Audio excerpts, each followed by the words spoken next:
Iko ya mbere ya gucirira mutaratara wa watho wa kigina wa mwaka uyu na ndereti NIIYUMIRIRIE ciikaro-ini cia mbunge ya bururi. Gatagati ka ambunge matiganite othe makiheana mawoni ngurani kuria mirugamo ngurani ya kiuteti yonekire kwiyumiria. Kuringana na ambunge ya MWENA wa MUNG'ETHANIRO, thirikari iraheana na guoko kumwe na gucoka kuoya na guoko kuria kungi. Kuona hari mendekithia ma magoti maria ireheririe watho-ini uyu iracokire kuongerera mangĩ ta nyongerera ya kigina gia guthairira mabarabara na reri. This government is giving you with the right hand and taking with another, the left hand. Why do I say so?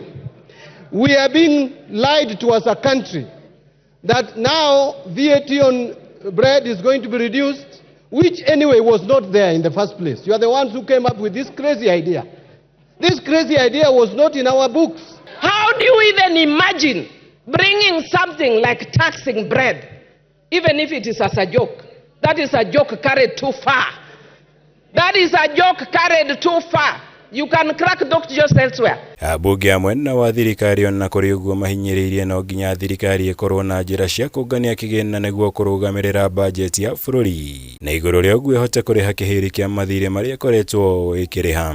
There is a need to have a robust expansion of our tax base and ensure that if everyone in this country pays their equitable share of taxes, then we will not have to weigh this on the 20% that are paying 80% of our taxes in this country. Is also to ensure, Honorable Speaker, that we create jobs within our economy for us to be able to expand our tax base.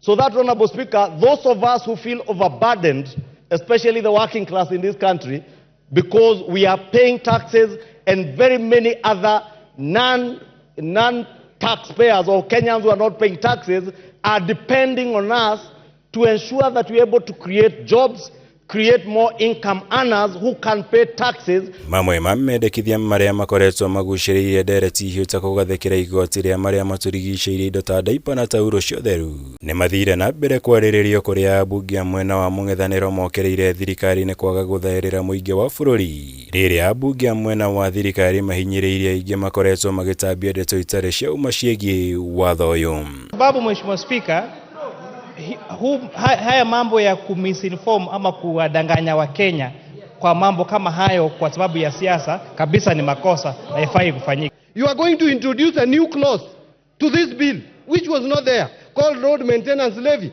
and you are telling us clearly that you have not been able to collect enough levy in this year than previous year because the prices of fuel was high. Ndereti ino yambĩrĩirie thikũ ĩmwe thutha wa mbeũ njĩthĩ kuma ituri itiganĩte cia bũrũri gũtabania mũrũrũngano wa thayũ makimenereria mũtaratara ũyũ wa watho. Ũndũ ũrĩa ambunge aya monekire kuoya mĩrũgamo ngũrani ya MWENA wa thirikari makiuga ndĩrĩ na ũritũ mũnene. Gũkũ ambunge a MUNG'ETHANIRO matũgĩrĩtie mbeũ njĩthĩ aya nĩ kwĩyumĩria na kũheana mateta mao.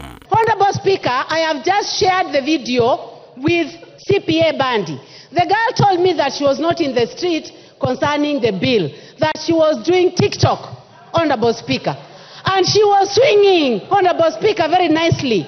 She told me that she was there because she wanted to get views for TikTok, Honorable Speaker. This finance bill is about protecting yourselves as our children.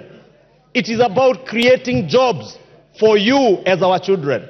And Mr. Speaker, before I got to what she was telling me, I told her, can I give you a lift to town? She told me, no, auntie, I cannot be associated with members of parliament. Your generation, you have messed this country. We have to fix it. Gen Z. Ngĩribotera Kameme TV, njĩtagwo Mwaura wa Gunya.